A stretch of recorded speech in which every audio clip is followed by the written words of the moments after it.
కూడి వచ్చిన మీ అందరికీ ప్రభు అయిన యేసుక్రీస్తు నామంలో నా హృదయపూర్వకమైన వందనాలు తెలియజేస్తున్నాను. కొద్ది నిమిషాలు దేవుని వాక్యము మనము ధ్యానం చేద్దాం. ఈ దినము దేవుని వాక్య ధ్యానాంశము నిమిత్తము పేతురు గారి యొక్క 7 జారుడు మెట్లు అనే అంశము ధ్యానం చేద్దాం.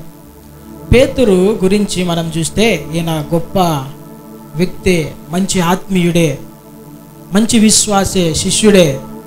అయినప్పటికీ తన జీవితంలో ఆయన 7 సార్లు దిగజారిపోయాడు. పేతురు గురించి మనమందరికి కూడా బాగా గొప్ప వీరుడుగా మనము చూస్తాము, తెలుసు. అయినప్పటికీ తన జీవితంలో 7 సార్లు అతడు దిగజారిపోయాడు. నా దేవుని ప్రజలారా, పేతురు ప్రభువు శిష్యులలో అగ్రగణ్యుడు, గొప్పవాడు, బండలాంటి విశ్వాసము కలిగిన వాడు, దుడుకుతనము కలిగిన వాడు. ఇంకా మనం చూస్తే ఈ పేతురు గారి జీవితాల్లో కొన్ని లక్షణాలు మనం చూడవచ్చు. ఈ లక్షణాలను ఎక్కడ చూడొచ్చు అంటే తన చరిత్రను అపోస్తలుల కార్యముల గ్రంథములోను, ఇంకా పేతురు గారి మొదటి 2 పత్రికలలో మనం చాలా బాగా చూడవచ్చు. అయితే ఎలాగూ ఈ పేతురు గారు దిగజారిపోయాడు అని మనం చూసినట్లయితే, మొట్టమొదటగా పేతురు గారిలో ఉన్న ఒక లక్షణము ఏంటంటే అతడు అతిశయిస్తున్నాడు. అతిశయించడం అంటే ఒక విధముగా చెప్పాలంటే గర్వించడము, తనను తాను హెచ్చించుకోవడము. ఇలాంటి లక్షణము పేతురు గారిలో ఉంది. ఏ మనుష్యునిలోనూ కూడా అతిశయము ఉండకూడదు. అయితే పేతురులో అతిశయము కనబడుతుంది. ఆయా సమయాలలో, ఆయా సందర్భాలలో తనలో హెచ్చింపు స్వభావము కనబడుతుంది. గర్వపడుతున్నాడు, అతిశయిస్తున్నాడు. ఎందుకు? నేను శిష్యులలో అందరికన్నా గొప్పవాడను, శిష్యులలో అందరికన్నా నేను గొప్పవాడనని పేతురు గారు కొన్నిసార్లు అతిశయపడుతూ ఉంటారు. మనలో కూడా చాలామంది ఆయా సంఘాలలో పెద్ద మనుషులుంటే మేము గొప్పవాళ్ళం అనుకుంటుంటారు. కొంతమంది సీనియర్ మోస్ట్ ఉంటే మేము గొప్పవారము అని, మిగతా ఎవరిని కూడా పట్టించుకోకుండా ఉన్నతమైన అధికారాలు, వారికి గౌరవాలు, వీటన్నిటిని కూడా కావాలని ఆశిస్తూ ఉంటారు. పేతురు కూడా తనను తాను అప్పుడప్పుడు గొప్పవానిగా చూపించుకునేవాడు. ఎందుకంటే మొట్టమొదటగా యేసయ్య అంటాడు, పేతురు, నీకు పరలోక రాజ్య తాళపు చెవులు నీకు ఇస్తాను అని చెప్పాడు. బైబిల్ గ్రంథంలో ఆ మాట చూడండి. మత్తయి సువార్త 16వ అధ్యాయము 18, 19 వచనాలలో మనం చూడవచ్చు. మరియు నీవు పేతురువు, ఈ బండ మీద నా సంఘమును కట్టుదును, పాతాళలోక ద్వారములు దాని ఎదుట నిలవనేరవని నేను నీతో చెప్పుచున్నాను. పరలోక రాజ్యం యొక్క తాళపు చెవులు నీకిచ్చేదను, పరలోక రాజ్యం యొక్క తాళపు చెవులు నీకిచ్చేదను. నీవు భూలోకమందు దేని బంధించుదువో అది పరలోకమందును బంధింపబడును, భూలోకమందు దేనిని విప్పుదువో అది పరలోకమందును విప్పబడునని అతనితో చెప్పెను. ఆమేన్, హల్లెలూయా. పేతురు గారికి యేసయ్య ఒక అధికారం ఇచ్చారు. అదేమిటంటే, పరలోక రాజ్యం యొక్క తాళపు చెవులు నీకు ఇస్తున్నాను. నువ్వు భూమి మీద వేటిని బంధిస్తావో అవి పరలోకములో బంధించబడతాయి, భూమి మీద వేటిని విప్పుతావో అవి పరలోకములో కూడా విప్పబడును అని ఒక అధికారం ఇచ్చేశాడు. అధికారం ఇచ్చాడు. ఇంకా ఈ అధికారం వచ్చిన తర్వాత కొంచెం ఎక్కువ అతిశయం కనబడుతుంది. తనను తాను హెచ్చించుకుంటున్నాడు, తనను తాను గర్వపడుతున్నాడు. నా దేవుని ప్రజలారా, ఎప్పుడైతే పేతురు గారికి దేవుడు అధికారం ఇచ్చాడో ఆ కొద్ది వచనాల తర్వాత కొంచెం అతనిలో మార్పు కనబడుతుంది. మొట్టమొదటిగా ఎందుకు అతిశయపడుతున్నాడంటే, ఈయనకు ఒక అధికారం దేవుడు ఇచ్చాడు. ఈ దినాలలో మనం కూడా చూస్తే ఎవరికైనా సంఘములో కావచ్చు, సమాజంలో కావచ్చు, ఒక అధికారం ఉంటే తనను తాను హెచ్చించుకుంటూ ఉంటారు. వారు ఎవరిని లెక్క చేయరు, తగ్గించుకోరు. అధికారం లేని వారిని చూసి దూషిస్తూ ఉంటారు, వాళ్ళని లెక్క లేకుండా చిన్నతనంగా చూస్తూ ఉంటారు. పేతురు గారిలో కూడా ఆ లక్షణం కనబడుతుంది. రెండవ మాట మనం చూస్తే ఎందుకు పేతురు గారు అతిశయపడుతున్నాడంటే, తాను పరిశుద్ధాత్మ వరమును పొందిన వాడనని అతిశయపడుతున్నాడు. అపోస్తలుల కార్యముల గ్రంథము 2వ అధ్యాయములో 14వ వచనంలో మనం చూస్తే ఆ యొక్క చుట్టుపక్కల ఉన్న వారందరూ కూడా పెంతెకొస్తు పండుగ దినమందు వీరు అన్య భాషలతో మాట్లాడుతూ ఉంటే ఏం జరుగుతుంది, కేకలు, సౌండ్లు ఏంటని జనాలందరూ వచ్చినప్పుడు ఈ పేతురు గారు మిగతా 11 మందిలో ఈయన ఒక్కడే లేచాడు. పేతురు అక్కడ ఉన్న 11తో కూడా లేచి వారితో ఇలాగ మాట్లాడసాగాను. ఈ మాటలు చెప్తున్నాడు, చూడండి, మిగతా 10 మంది కూడా సైలెంట్గా ఉన్నారు, కానీ ఈ పేతురు మాత్రం లేచి ఇంకా ఆయన ఎక్స్ప్లెనేషన్ ఇవ్వడం ప్రారంభిస్తున్నాడు. ఎందుకు? నేను పరిశుద్ధాత్మను పొందుకున్నాను. చాలా మంది ఆత్మ అభిషేకం కలిగిన వారు అనేకులను దూషిస్తూ ఉంటారు, అనేకులను చిన్నతనం చూస్తుంటారు. ఎందుకంటే మేమే ఆత్మీయులము, మేమే అభిషక్తులము, మేమే దర్శనాలు చూడగలము, మేమే ప్రవచించగలము, మా ద్వారానే కార్యాలు జరుగుతాయని ఒక అతిశయం కనబడుతూ ఉంటుంది. ఈ పేతురాలో కూడా అది కనబడింది. దానికి రుజువు ఏంటంటే అదే 3వ అధ్యాయములో, అపోస్తల కార్యముల గ్రంథం 3వ అధ్యాయములో శృంగారం అనే దేవాలయము బయట ఒక కుంటివాడు పుట్టినది మొదలుకొని నడవలేని పరిస్థితిలో ఉన్న ఆ కుంటివాడిని యేసు నామములో అతనిని లేపే సమయంలో అతని మాటలలో కొంత వ్యత్యాసం కనబడుతుంది. చూడండి, 3వ అధ్యాయం 6-7 వచనాల్లో అక్కడ మనకు కనబడుతుంది. అంతటా పేతురు, వెండి బంగారం నా యొద్ద లేవు గాని. వెండి బంగారము ఏమంటున్నాడు? నా యొద్ద అంటున్నాడు. ఇప్పుడు ఆ యొక్క కుంటివాడు పేతురును యోహానును ఇద్దరిని చూస్తున్నాడు. ఈ పేతురు ఒక్కడే పోలేదు, ఇద్దరు పోయినారు. అయితే పేతురు ఏమంటున్నాడు? వెండి బంగారు నా యొద్ద లేవు గాని నాకు కలిగినదే నీకు ఇచ్చుచున్నాను అంటున్నాడు. అంటే ఇక్కడ సింగులర్ వర్డ్ యూజ్ చేస్తున్నాడు. మా యొద్ద లేదు, మాకు కలిగినది నీకు ఇస్తున్నామంటే అది వేరేగా ఉండేది పరిస్థితి. అంటే ఈ యోహాను కూడా అభిషక్తుడే కదా, మరి ఎందుకు యోహాన్ని ఇంక్లూడ్ చేయలేదు? ఎక్స్క్లూడ్ చేస్తున్నాడు.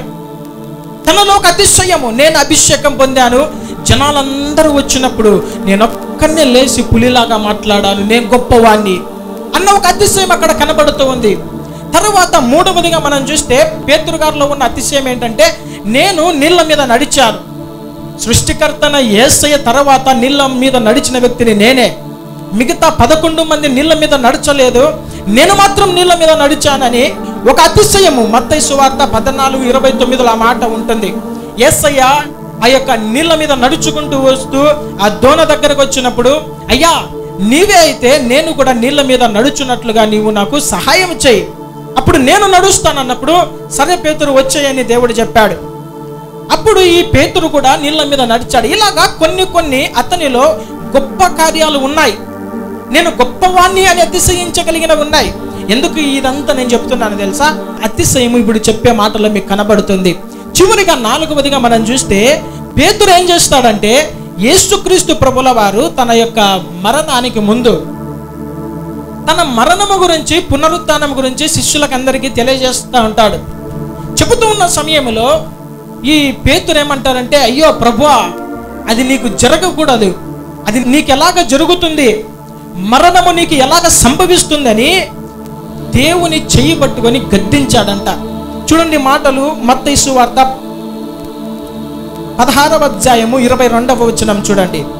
మత్తయి సువార్త 16వ అధ్యాయము 22వ వచనం. పేతురు ఆయన చెయ్యి పట్టుకొని ప్రభువా, అది నీకు దూరమగుగాక, అది నీకు దూరమగునుగాక, అది నీకెన్నడను కలగదని ఆయనను గద్దింపసాగాను.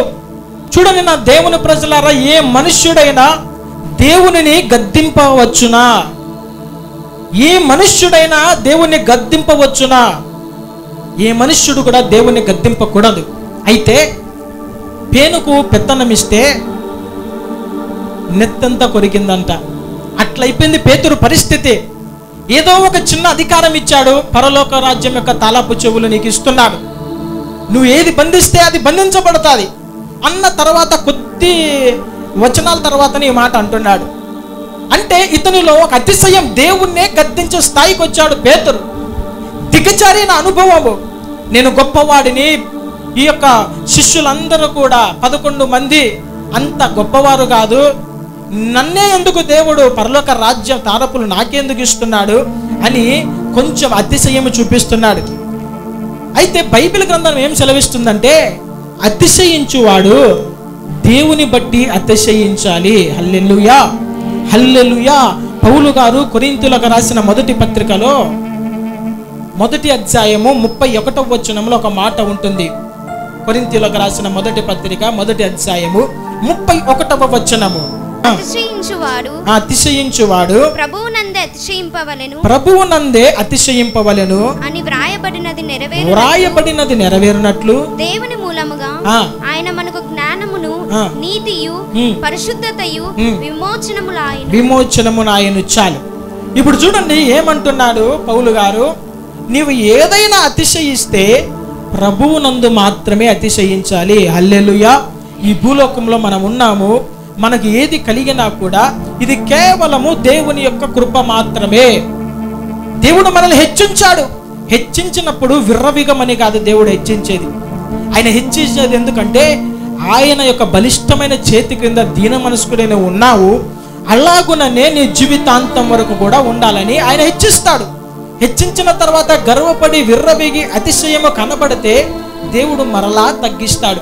అయితే నువ్వు దేని యందు అతిశయపడాలి అంటే ప్రభువునందే అతిశయపడాలి. హల్లెలూయా.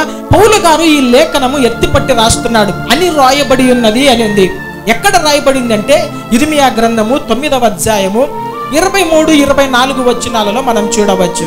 ఇర్మియా గ్రంథము 9వ అధ్యాయము 23-24 వచనాలు. యెహోవా ఇలాగు సెలవిచ్చుచున్నాడు, జ్ఞాని తన జ్ఞానమును బట్టియు శూరుడు తన శౌర్యమును బట్టియు అతిశయింపకూడదు. ఐశ్వర్యవంతుడు తన ఐశ్వర్యమును బట్టి అతిశయింపకూడదు. అతిశయించువాడు దేనిని బట్టి అతిశయింపవలెనగా భూమి మీద కృప చూపుచు, వినండి, భూమి మీద కృప చూపుచు నీతి న్యాయములు జరిగించుచున్న యెహోవాను నేనే అని గ్రహించి నన్ను పరిశీలనగా తెలుసుకొనుటను బట్టియే అతిశయింపవలెను. అట్టి వాటిలో నేను ఆనందించువాడనని యెహోవా సెలవిచ్చుచున్నాడు. ఆమేన్. హల్లెలూయా. చూడండి, ఇప్పుడు యెహోవా ఏమని సెలవిస్తున్నాడు?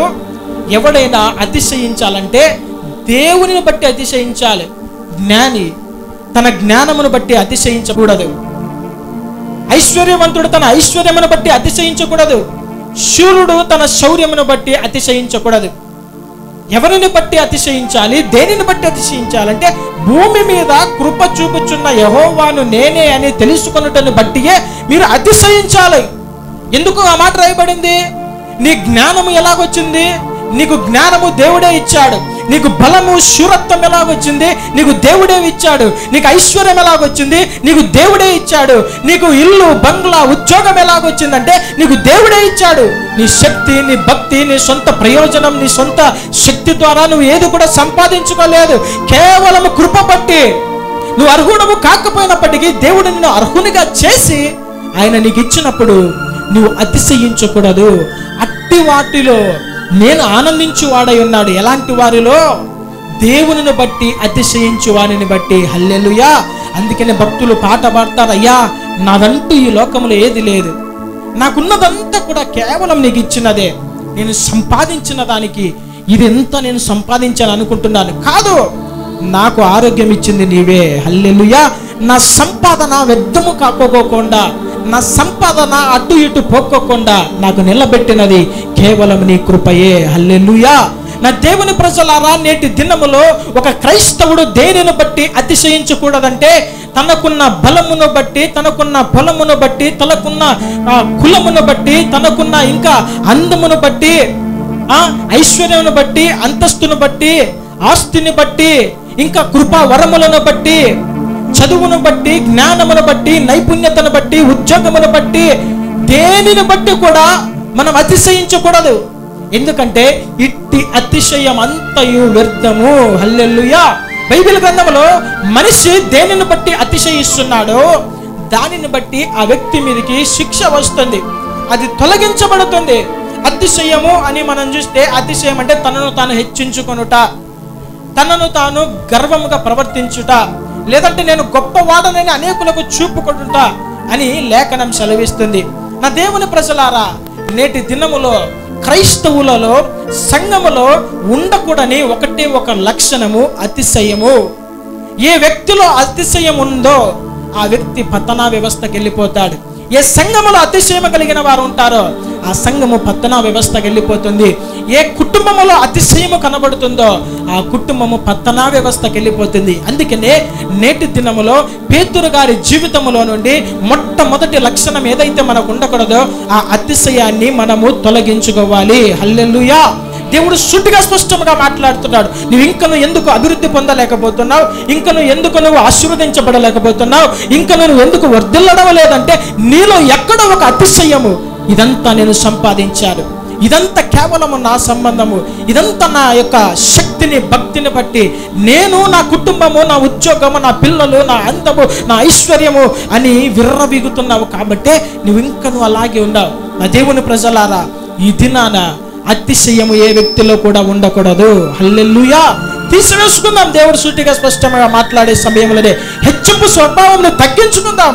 అందుకే ఆయన అంటాడు, నేను తగిన సమయంలో మిమ్మల్ని హెచ్చించున్నట్లు నా బలిష్టమైన చేతి క్రింద దీన మనస్కులై ఉండనని దేవుడు చాలా స్పష్టంగా చెబుతున్నాడు.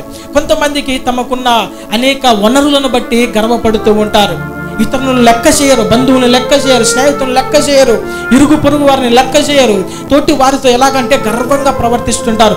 మాటలో గర్వము, చూపులో గర్వము, క్రియలలో నడకలో గర్వము, అతిశయము, గొప్పతనము చూపించుకుంటుంటారు. అది ఎక్కువ రోజులు ఉండదు. ఇది చాలా స్పష్టమైన మాట. ఎక్కువ రోజు ఉండదు.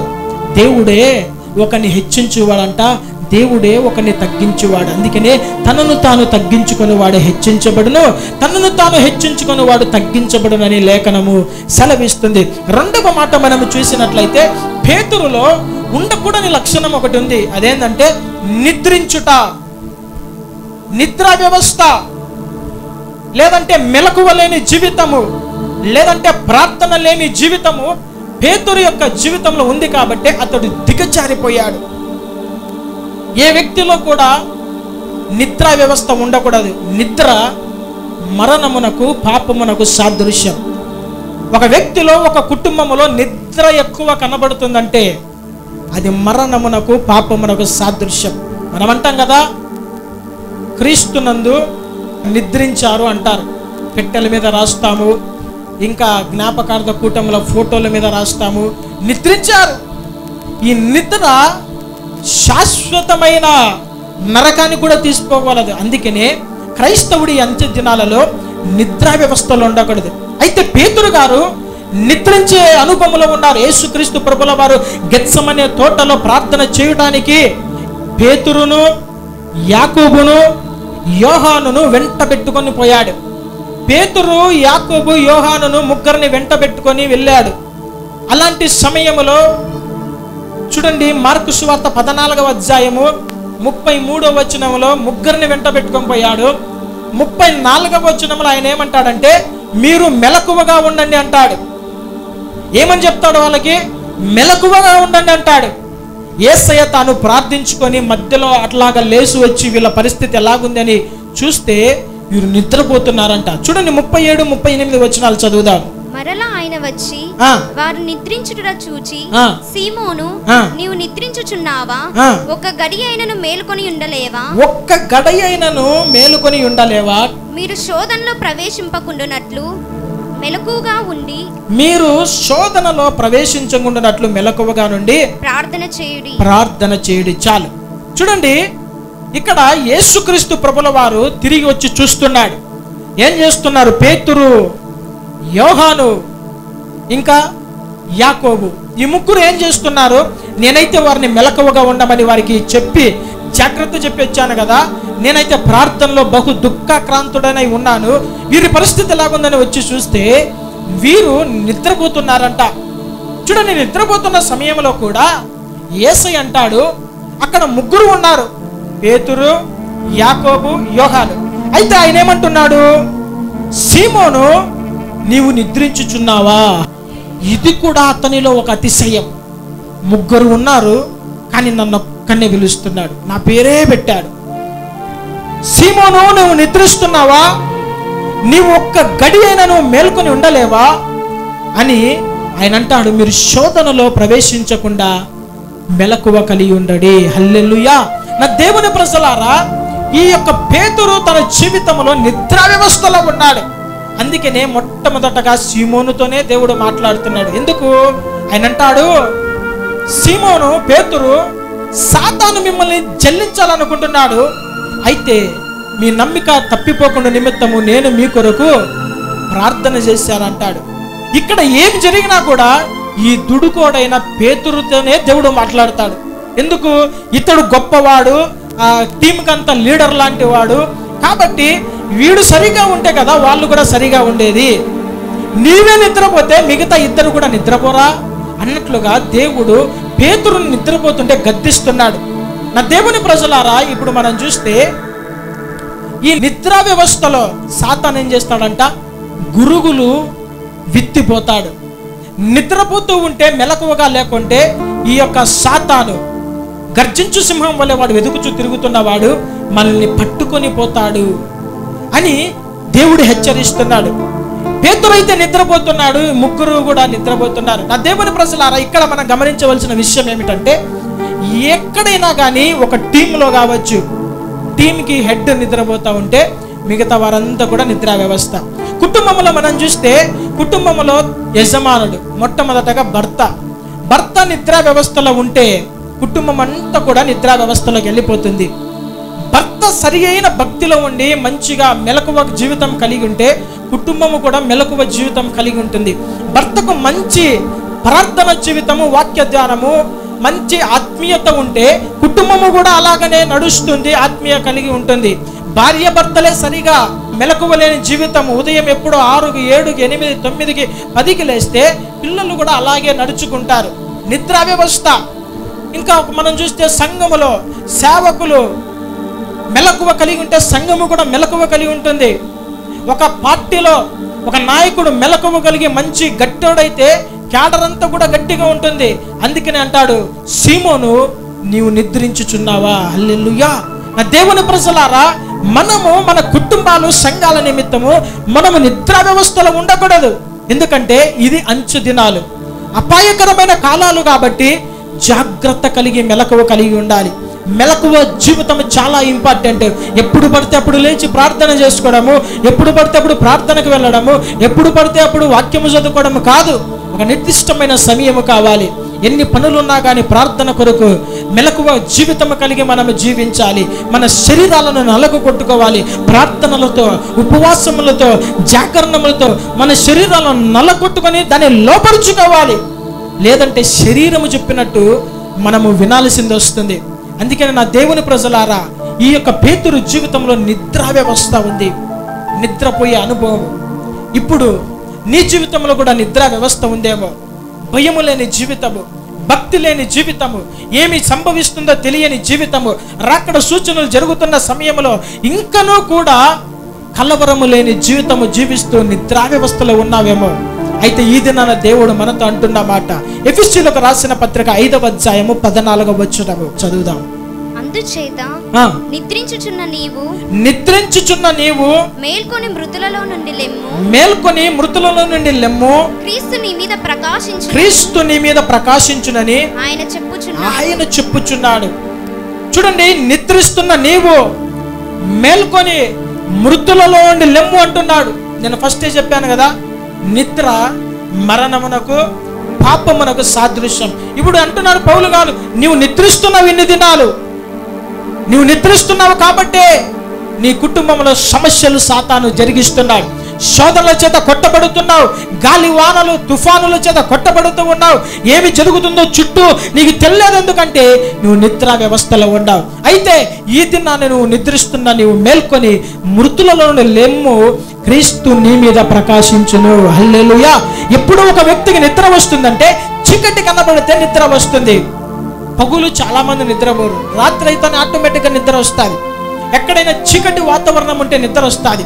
ఆత్మీయ జీవితంలో కూడా ఎందుకు పౌలు గారు క్రీస్తు నీ మీద ప్రకాశించును అంటున్నాడంటే, నీకు నిద్ర ఎలాగ కలుగుతుందంటే, పాపం అనే చీకటిలో ఉన్నావు, మెలకువ లేని జీవితంలో ఉన్నావు, సాతాను తంత్రములు ఎరుగని జీవితంలో ఉన్నావు, ఒక నిద్రా వ్యవస్థ.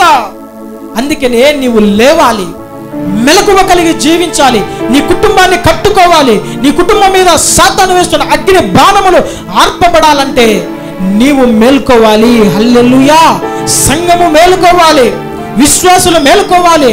అప్పుడే సంఘము, కుటుంబము, వ్యక్తిగత జీవితము మనము దేవుని కొరకు, ఆయన రాకడ కొరకు సిద్ధపడి ఉండగలము. నిద్రా వ్యవస్థ, బుద్ధి లేని కన్యకల జీవితంలో నిద్రించారు. నిద్రిస్తే ఏమవుతుంది? చాలా మంది అనుకుంటారు నిద్రిస్తున్నాము, ప్రార్థనకు వస్తున్నాం కదా, నిద్రిస్తున్నాము, అయినప్పటికీ దేవుని మందిరానికి వస్తున్న వాక్యాలు అంటున్నాం, అన్ని బాగానే ఉంటాయి. అక్కడ 10 మంది కన్యకలంట, 5 మంది బుద్ధి కలిగిన వాళ్ళు, 5 మంది బుద్ధి లేనోళ్ళుగా విభజించబడ్డారు. అందరూ కన్యకలే, అందరూ పెళ్లి కుమారుని ఎదుర్కోవడానికి వచ్చారు. అయితే ఎప్పుడు ఈ యొక్క డివిజన్ ప్రారంభమైందో తెలుసా? ఒకరేమో సిద్ధముగా సిద్ధిలలో నూనెను తీసుకొని వచ్చారు, తమ దివిటీలకు కావలసిన నూనెను తీసుకొని వచ్చారు. ఏంటి ఈ నూనె? ప్రార్థన జీవితము, ఆధ్యాత్మికమైన జీవితాన్ని బలపరుచుకోవడము, దేవునితో సహవాసము. అయితే మిగతా 5 మంది కన్యకలే, వాళ్ళు పరిశుద్ధులే, వాళ్ళు కూడా బిలీవర్సే, వాళ్ళు కూడా ప్రార్థనకు వచ్చేవారే, వాళ్ళు కూడా సీనియర్ మోస్ట్లే, వాళ్ళు దశమ భాగాలు ఇచ్చేవారే. అయితే ఏంటి ఇక్కడ? బుద్ధి లేని కన్యకలకు ఎందుకు మార్చబడ్డారంటే తమ దివిటీలలో నూనెను సిద్ధపరచుకోలేదు. నా దేవుని ప్రజలారా, ఈ దినాన నువ్వు నిద్రిస్తున్నావు. అయితే నీవు నిద్రిస్తున్న సమయంలో నీ యొక్క దివిటీలో నూనె తగ్గిపోతూ ఉంది. నువ్వు ఆ మనుష్య కుమారుని ఎదుర్కోవడానికి, ఆయన రాకడలో ఎత్తపడడానికి నీకు ప్రార్థన జీవితం లేదు. సాతాను నిన్ను నిద్రింపజేస్తున్నాడు. అందుకనే ఈ దినాన నువ్వు మృతులలో నుండి మేల్కోవాలి. హల్లెలూయా! క్రీస్తు మన మీద ప్రకాశించబోతున్నాడు. ఇలాగ నిద్ర వ్యవస్థలో ఉన్న వారిని ఏమంటారంటే సోమరి అంటారు. సోమరి చీమల దగ్గరికి వెళ్ళి వాటి నడతలను కనిపెట్టుకొని వాటి దగ్గర నేర్చుకో. వారికి న్యాయాధిపతి, పై విచారణకర్త లేకపోయినా కానీ క్రమముగా వెళ్తాయి. వేసవి కాలంలో అది ఏం చేస్తాయి? ధాన్యాన్ని సిద్ధపరుచుకుంటాయి, తమకు కావలసిన ఆహారాన్ని సిద్ధపరుచుకుంటాయి. చీమల నుండి చాలా నేర్చుకోవాలి. సామెతల గ్రంథంలో మనం చూడవచ్చు ఆ మాటలు, 6వ అధ్యాయములో మనం చూడవచ్చు ఆ మాటలు సోమరి యొక్క జీవితం గురించి. ఇంకొక ఉదాహరణ మనం చూస్తే యోనా కూడా సోమరే. ఎందుకు సోమరి అంటున్నానంటే దేవుడు అప్పచెప్పిన పనిని చెయ్యలేని వాడు సోమరి. దేవుడు ఏదైతే పనిని ఆజ్ఞాపించాడో దానికి పెడచెవి పెడుతున్నవాడు సోమరి. ఇప్పుడు ఒక వ్యక్తికి ఎవరికైనా కానీ సేవకులంగా మేము ఏదైనా ఒక పని చెప్పామనుకో, దాన్ని నిర్లక్ష్యం చేసేవాడు సోమరి. పలానా చోట వెళ్ళి పలానా పని చేసుకొని రా అంటే ఆ పని ఎండకు నేను పోలేను, నడుచుకుంటా నేను పోలేను, లేదంటే ఈ పని నేను చేయలేను, బరువు అని అనుకుంటారు చూడు, అలాంటి వారు సోమరులు. యోనా కూడా సోమరిపోతైపోయాడు. దేవుడు నినివే పట్టణానికి వెళ్ళమంటే దేవునికేం మచ్చులుగా చెప్తాడు, పాస్టర్కేం మస్తులుగా చెప్తారు, వాళ్ళ పనులన్నీ చెబుతారు. మాకు పనులు ఉండవా, ఈ బరువులు మేము మొయ్యాలా అనుకుంటారు. అయితే ఈ యోనా కూడా అలాగే అనుకున్నాడు. దేవుని మాటను పెడుచెవి పెట్టి తర్షీషుకు వెళ్ళే ఓడనెక్కి చల్లగా నిద్రపోతున్నాడు. అయితే దేవుడు ఎలాంటి వాడో మనకు తెలుసు కదా, శిక్షించి రక్షించేవాడు.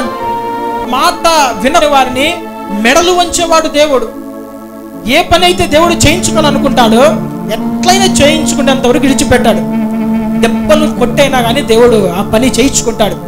యోనా ఇంకా నేను తప్పించుకున్నాను, నేను వెళ్ళిపోతున్నాను తర్షీషుకు అనుకున్నాడు. అయితే సృష్టికర్త అయిన దేవుడు ఏమైనా చేయగలడన్న మాట యోనా మర్చిపోయాడు. దేవుడు ఆ సముద్రంలో, ఆ నీళ్ళలో భయంకరమైన తుఫానును లేపాడు. అలలన్నీ కూడా పడవలోనికి కొడుతూ ఉన్నాయి. ఇలాంటి సమయంలో అంత గందరగోళం జరుగుతున్నా కూడా మనలాగా యోనా నిద్రిస్తున్నాడు. మీలో చాలా మంది లాగా యోనా నిద్రిస్తున్నాడు. ఎందుకంటే చుట్టుపక్కల భయంకరమైన పరిస్థితులు జరుగుతున్నాయి. సముద్రంలో అలజడి లేచింది. ప్రజలంతా కూడా కేకలు వేస్తున్నారు, తమ దేవులకు ప్రార్థనలు చేస్తున్నారు. అయ్యా మమ్మల్ని కనికరించు, మా దేవత మమ్మల్ని కనికరించు, మమ్మల్ని కాపాడు. రోడ్డు అయితే ఎక్కడికైనా పరిగెత్తగలము, నీళ్ళలో పడితే చచ్చిపోతాము అని భయము అన్ని జనులకు కలిగింది. కానీ దేవుని ప్రవక్తకు భయము లేదు. అవన్నీ కూడా ఏవి వినపడ్డం లేదు.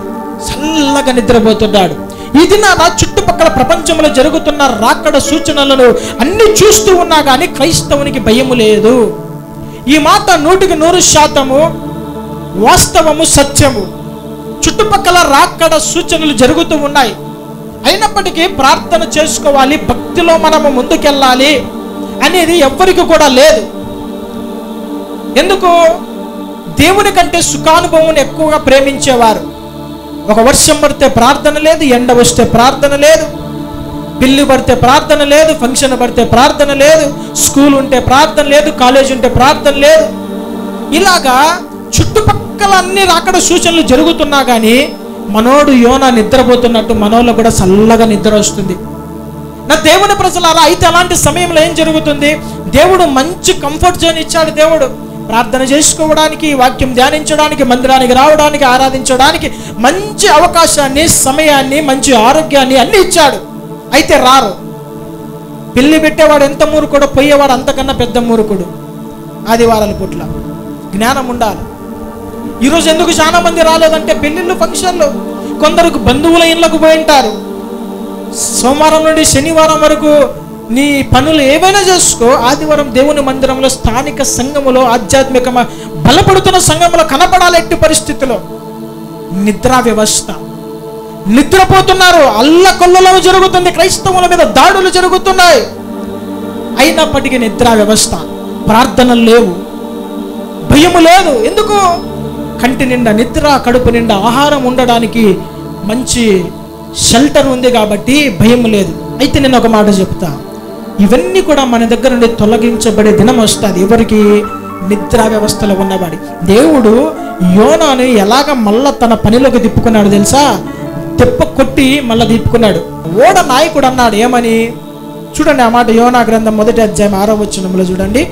అప్పుడు ఓడ నాయకుడు అతని యొద్దకు వచ్చి, ఓయి నిద్రపోతా, ఓయి నిద్రపోతా, నీకేమి వచ్చినది? నీకేమి వచ్చినది? లేచి నీ దేవుని ప్రార్థించుము, లేచి నీ దేవుని ప్రార్థించుము, మనము చావకుండా ఆ దేవుడు మన యందు ఆ దేవుడు మన యందు కనికరించేమో అంటున్నాడు. ఒక అన్యజనునికి కలిగిన బుద్ధి ప్రవక్తకు లేకుండా పోయింది. వానితో అనిపించుకునే స్థాయి. నిద్రపోతే మన పరిస్థితి కూడా అదే. భక్తిలో పడిపోతే లోకంలో కనబడే ప్రతి ఒక్కరూ మనల్ని అంటారు, మన లక్షణాల బట్టి, ఒరే ఇంతమంది అల్లకొల్లమైతా ఉంటే మందమత్తిలాగా ఎలాగా నిద్ర వస్తుందిరా, కుంభకర్ణులాగా నీకు లేరా నిద్రపోతా, నీ దేవుడు నువ్వు ప్రార్థన చేయి, మీ దేవుడు ఏమన్నా రక్షిస్తాడేమో, కనికరిస్తాడేమో అని వాడు లేపేంత వరకు మన ప్రవక్తకు నిద్ర వ్యవస్థలో నుండి బయటికి రాలేకపోయాడు. ఓడేమో ఊంచుతుంది, మనోనికి ఉయ్యాల ఊగినట్టుంది, కొలంబస్ ఊగినట్టుంది, నిద్ర వ్యవస్థని మేల్కోలేకపోయాడు. అయితే అప్పుడన్నా ప్రార్థన చేయంటే చేసినాడా యోనా? చేయలే. మాటల కారి ప్రార్థన చేయలే. తెలుసు ప్రార్థన చేస్తే ఏముంటుందో. సరే ఇట్లుండావా అని దేవుడు ఏం చేశాడు? లోపలికి వేసేసాడు. మంచి కంఫర్ట్ జోన్లో ఉంటే మనం ప్రార్థన చేయం. ఇంట్లో ప్రార్థన చేసుకోవడానికి సమయము, మంచి గది, ప్రార్థన చేసుకోవడానికి మందిరము, ఇవన్నీ ఉంటే మనం ప్రార్థన చెయ్యం. టీవీ మాత్రం చూస్తాం ఎంతసేపు అయినా. ఇరుగు పొరుగు వాళ్ళతో మాటలైతే పెడతాం, చాటింగ్లు చేస్తాం, రీల్స్ చూస్తాం, షార్ట్లు చూస్తాం, ప్రాంకులు చూస్తాం, ఈటీవీ ప్రోగ్రాములు చూస్తాం, సీరియల్ చూస్తాము, ఊర్లకు పరిగెడతాము, అన్నీ చేస్తాం, ప్రార్థన చేయం. ఈ యోనా కూడా అలాంటి వాడే. ఎప్పుడు ప్రార్థన చేస్తున్నాడు? వాడు చెప్పినప్పుడు ప్రార్థన చేయొచ్చు కదా, చేయలే. మత్స్యం యొక్క కడుపులో నుండి ప్రార్థన చేస్తున్నాడు. మత్స్యం యొక్క కడుపులో నుండి ప్రార్థన చేస్తున్నాడు. మనోనికి దేవుడు ఒక దైవజనుని ద్వారా హెచ్చరిక ఇచ్చినప్పుడు వినడు. వీళ్ళు చెబుతూ ఉంటారు, మామూలే అనుకుంటారు. పోయి సముద్రం యొక్క అగాధ భాగంలో పడి మత్స్యం యొక్క కడుపులో పడితే అప్పుడు ఊపిరాడకపోతే ప్రార్థన చేస్తారు. నేటి క్రైస్తవుల యొక్క పరిస్థితి కూడా అదే. చుట్టూ ఉన్నవి చూడలేరు, ఏమి జరుగుతుందో గ్రహించలేరు, లోకం అల్లకల్లమవుతున్నా కానీ జ్ఞానము రాదు. అయితే శ్రమ వచ్చినప్పుడు నింద వేసి అప్పుడు పరిస్థితులు అనుకూలించకపోయినా కానీ ప్రార్థనకు వస్తారు. అప్పుడు ఆరోగ్యం లేకపోయినా కానీ ప్రార్థన వస్తారు. అప్పుడు నీ పరిస్థితి బాగా లేకపోయినా కానీ, ఎంత కష్ట పరిస్థితి అయినా కానీ దేవునికి ప్రార్థన చేయడం మంచి క్రమము కలిగి ఉంటారు. నా దేవుని ప్రజలారా, నిద్రా వ్యవస్థ అనేది క్రైస్తవుని జీవితంలో చాలా తప్పు. అది మరణమునకు దారితీస్తుంది. అలాగనే చివరి మాట చూడండి, రోమీయులకు రాసిన పత్రిక 13వ అధ్యాయము 11, 12 వచనాల్లో మనం ఎలాగో ఉండాలి ఈ అంత్య దినాలలో అని మనం చూస్తే, రోమీయులకు రాసిన పత్రిక 13వ అధ్యాయము 11, 12 వచనాలు. మరియు మీరు కాలమున మీరు కాలము నెరిగి నిద్ర మేలుకొని వేల అయినదని తెలుసుకొని అలాగు చేయుడి. మనము విశ్వాసులమైనప్పటికంటే ఇప్పుడు రక్షణ మనకు మరి సమీపంగా ఉన్నది. రాత్రి చాలా గడిచి వినండి, రాత్రి చాలా గడిచి పగలు సమీపంగా ఉన్నది గనుక మనము అంధకార క్రియలను విసర్జించి తేజ సంబంధమైన యుద్ధోపకరణములు ధరించుకుందుము. ఆమేన్, హల్లెలూయా. చూడండి, పౌలు గారు అంటున్నారు, మీరు కాలము నెరిగి నిద్ర మేలుకొని వేళ అయినదని గ్రహించుడి. ఏంటి నిద్ర మేలుకొని వేళ అంటే? రాకడ సూచనలు జరుగుతూ ఉన్నాయి. ఆయన మేఘములలోనికి రాబోతున్నాడు. సంఘము ఎత్తబడే సమయము, చుట్టుపక్కల సైన్స్ అన్ని జరిగిపోతూ ఉన్నాయి. మనకు మంచిగా ఎక్కడ దేవుడు రాకడ సూచనలు ఏమేమి చెప్పాడో అన్ని కూడా జరుగుతున్నాయి. కరువులు, భూకంపాలు, రాజ్యముల మీదకి రాజ్యములు, దేశముల మీదకి దేశము, ఇంకా జనముల మీదకి జనములు, మనుషులలో ప్రేమ చల్లారిపోవడము, మోసము విస్తరించడము, పాపము భయంకరంగా విస్తరించడము, విరివిగా సువార్త ప్రకటించబడము అన్ని కూడా చూస్తున్నాము. ఇప్పుడు మనము లేవాలి. హల్లెలూయా. నిద్ర మేలుకోవాలి. నిద్ర మేలుకొని ఏం చేయాలి?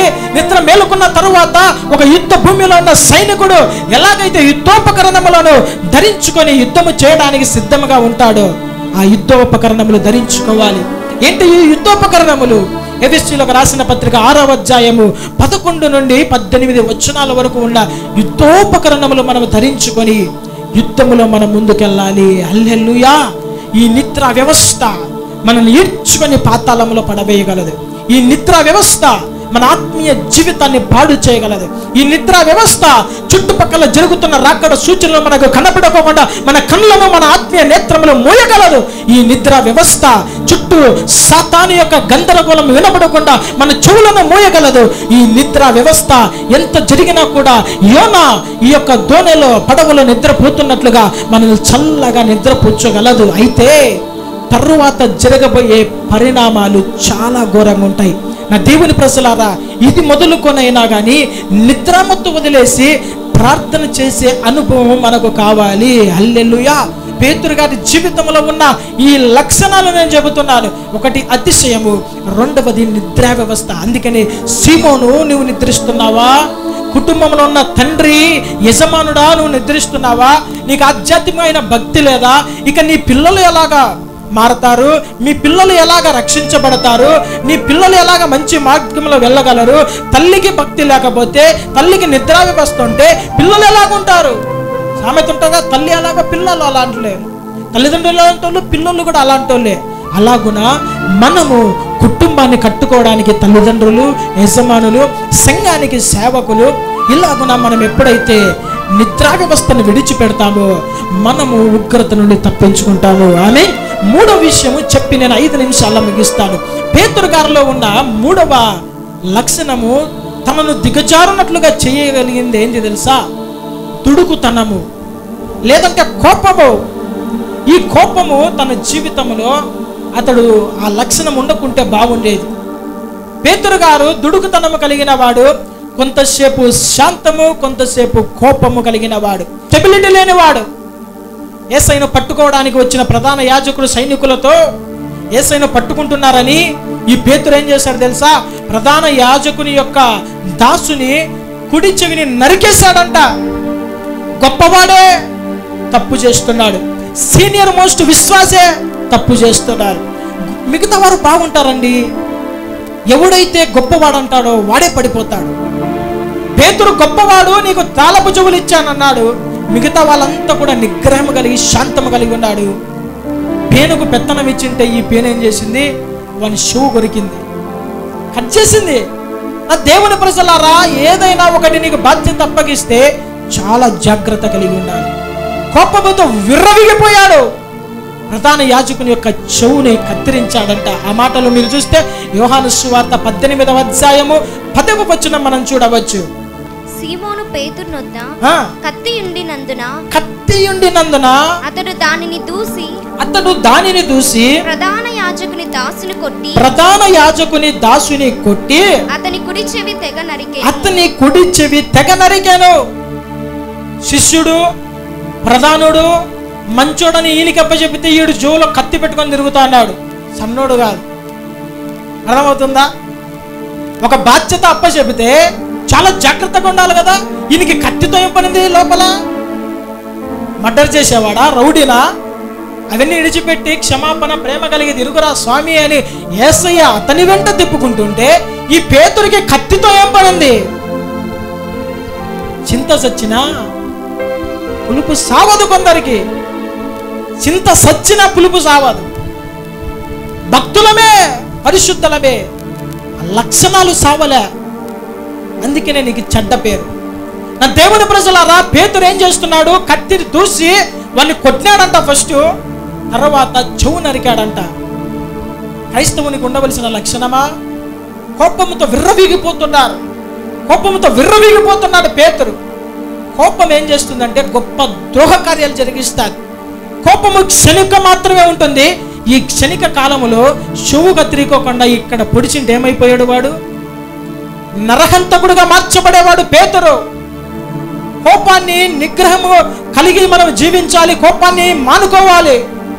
కోపపడుడి కానీ పాపము చేయకుడి. కోపం ఉంటుంది. ఆయా సందర్భాలలో క్రమము లేని సమయంలో కోపం అనేది ఉంటుంది. కానీ పాపము జరగకూడదు. కోప్పడు, బూతులు మాట్లాడాకు. కోప్పడు, కొట్లాడాకు. కోప్పడు, సంపుకోవాకు. కోప్పడు, క్షణికమైన తొందరపాటు నిర్ణయాలు తీసుకోకు. దేవుని ప్రజలారా, కోపము దేవుని నీతిని జరిగించలేదు. అధికారం ఇచ్చాడు కదా అని విర్రవీగుతున్న వాడిని బట్టి దేవుడు ఎంతగాడో బాధపడ్డాడు. ఈ దినము నీ జీవితంలో దేవుడు శాంతిని చూస్తున్నాడు. నీవు సమాధానం కలిగి జీవించాలని చూస్తున్నాడు. ఆ గత కాలంలో జరిగిపోయిన వాటన్నిటిని బట్టి హృదయంలో కోపమును రేపుకొనక వాటన్నిటిని పక్కన పెట్టి శాంతమూర్తి అయిన యేసు ప్రభువు నడిచిన మార్గములో సమాధానం కలిగి జీవించాలి. అందుకనే బైబిల్ గ్రంథంలో యేసయ్య అనేక సార్లు చెప్తాడు, మన శత్రువులను మనం ప్రేమించాలి. లూకాసు వార్త 6వ అధ్యాయం 27-28 వచనములు ఏమంటాడు? లూకాసు వార్త 6వ అధ్యాయం 27-28 వచనాలు త్వరగా చదవండి. వినుచున్న మీతో నేను చెప్పున్నదేమనగా, మీ శత్రువులను ప్రేమించుడి, మిమ్మును ద్వేషించు వారికి మేలు చేయుడి, మిమ్మును శపించు వారిని దీవించుడి, మిమ్మును బాధించు వారి కొరకు ప్రార్థన చేయుడి. హల్లెలూయా. చూడండి, యేసయ్య ఏం చెప్తున్నాడు? వినుచున్న మీతో. మరి ఒకసారి దేవుడు మీతో అంటున్నాడు, మీరు, నేను చెప్పేది ఏంటంటే మీ శత్రువులను ప్రేమించుడి, మిమ్మల్ని ద్వేషించు వారికి మేలు చేయడి. శత్రువులనే ప్రేమించాలంట, ద్వేషించే వారికి మేలు చేయాలి. ఇంకేమంటున్నాడు? మిమ్మల్ని శపించు వారిని దీవించాలి. ఒక్క మాట అంటే మనోళ్ళు 1కి 4 మాటలు అని వింటారు. అన్యజనుడు ఒక్క మాట తిట్టింటే వీళ్ళు 4 మాటలు దూషించి ఉంటారు. ఎక్కడ పోతుంది సాక్ష్యము? ఏది నీ భక్తి జీవితము? క్రైస్తవునిగా మార్చబడ్డాను అని అంటున్నావే, నీ సాక్ష్యము నువ్వు ఇతరులను తిట్టినప్పుడే పోయింది. ఇతరులను మాట్లాడకూడని మాటలు మాట్లాడినప్పుడే పోయింది నీ సాక్ష్యము. శత్రువులకు ప్రేమించాలి. మిమ్మల్ని దూషించు వారిని, శపించు వారిని దీవించుడి, మిమ్మల్ని బాధించు వారి కొరకు ఏం చేయాలి? ప్రార్థన చేయాలి. శత్రువుల మీద కీడు చేయకూడదు. అందుకనే బైబిల్ ఏమని ఉంటుందో తెలుసా? రోమిలకు రాసిన పత్రిక 12వ అధ్యాయం 20వ వచనం చదువుదాం. రోమిలకు రాసిన పత్రిక 12వ అధ్యాయం 20వ వచనం. కాబట్టి నీ శత్రువు ఆకలి కొని ఉంటే అతనికి భోజనం పెట్టుము, దప్పికొని ఉంటే దాహం ఇమ్ము. అలాగు చేయుట వలన అతని తల మీద నిప్పులు కుప్పగా పోయిదువు.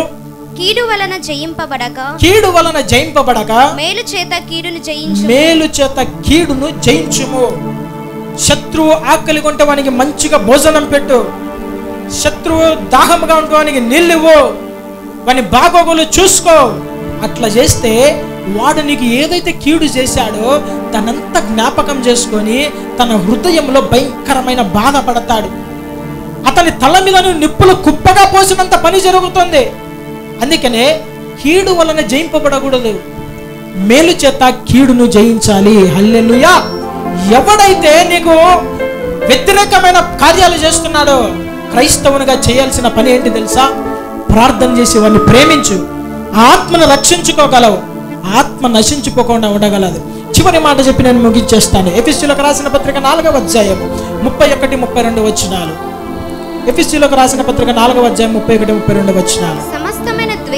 సమస్తమైన ద్వేషము, కోపము, క్రోధము, అల్లరి, దూషణ, సకలమైన దుష్టత్వము మీరు విసర్జించుడి. ఒకని ఎడల ఒకడు దయ కలిగి కరుణా హృదయులై క్రీస్తునందు దేవుడు మిమ్మల్ని క్షమించిన ప్రకారము మీరును ఒకరినొకరు క్షమించుడి. ఆమేన్. హల్లెలూయా. చెబుదాం గట్టిగా, హల్లెలూయా. ఏమంటున్నారు? సమస్తమైన ద్వేషము, కోపము, అల్లరి అన్ని కూడా విసర్జించాలంట. విసర్జించాలా? కొన్ని అనుదినము మనం విసర్జించవలసినవి ఉంటాయి. అవి విసర్జించకపోతే శరీరానికి చాలా ప్రమాదం.